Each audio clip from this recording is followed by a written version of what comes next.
Que a graça e a paz de nosso Senhor e Salvador Jesus Cristo seja contigo. Terça-feira, 14 de maio, Guilherme Miller e a Bíblia. Por que Guilherme Miller? Lembrando que esta lição desta semana é baseada no grande conflito, dos capítulos 18 ao 21. E se você quiser compreender bem, por exemplo, a questão do santuário e da questão do dia profético, né, que vale a um ano literal, é bom estudar realmente o capítulo 18 e é bom estudar também do capítulo 18 ao capítulo 24, né, para ficar bem compreendendo a questão do santuário, etc., né, que não é o tema de hoje. Mas, enfim, ontem eu não gravei o vídeo, né, não posso dizer que não tive tempo, porque tive, mas terminei não gravando. Ontem falou sobre esperando o tempo, né, mostrou que muita gente ensina errado sobre a volta de Cristo, né? Mas ele virá, nós não podemos ser enganados, né? A Bíblia deixa muito clara que ele virá de modo visível sobre as nuvens, com poder e grande glória, e muito som de trombeta, e todos o verão. E devemos, com esta mensagem, deve nos fazer examinar o coração e avaliar como está a nossa vida espiritual, né? É um chamado, como diz no finalzinho da lição, para a vida piedosa, um chamado para a vida piedosa. E não pode haver neutralidade sobre a vinda de Cristo, né? Nós não devemos ser neutros em relação a isso. No dia de hoje, né, tem várias passagens bíblicas aqui. Eu não vou ler todas, né, por questão de tempo, mas você pode avaliar depois aí. Isaías 28, né, Provérbios 8, verso 8 e 9, João 16, 13, 2 Pedro, né, capítulo 1, verso 19 ao 21. Guilherme Miller, ele descobriu, depois que ele descobriu o amor de Cristo, né, que o constrangeu, ele passou a ler e a estudar a Bíblia com realmente empenho, né, de Gênesis a Apocalipse, com uma caneta e um caderno na mão, o que deveríamos fazer, né? Além do nosso devocional, tirarmos tempo para estudar a Bíblia.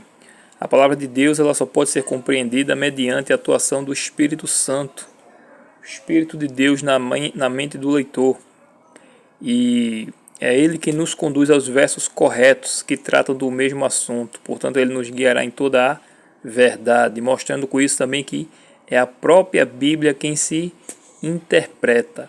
E quando Guilherme Miller comparou realmente verso com verso, os mistérios da Bíblia foram abertos a ele, né?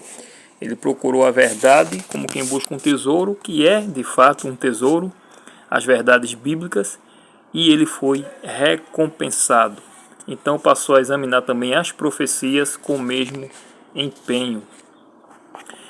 Na quarta pergunta, né, os princípios de interpretação bíblica, né, foi a terceira pergunta, né, respondida, né, nesse comentário que eu fiz, né, que devemos comparar verso com verso que está no mesmo assunto, e só mediante o poder do Espírito Santo podemos ter a compreensão correta, né? Ele vai nos guiar realmente em toda a verdade, porque a Bíblia é a sua própria intérprete. Existe muita confusão por conta disso, porque cada um quer botar a sua interpretação ali, ou na realidade a própria Bíblia ela se interpreta. Outras passagens aqui que a lição manda ler, eu vou... Apocalipse 1, né, do verso 1 ao 3, é dito que bem-aventurado aqueles que leem, que estudam, né, meditam nas palavras da profecia, e também revela que a profecia ela é a revelação de Jesus Cristo.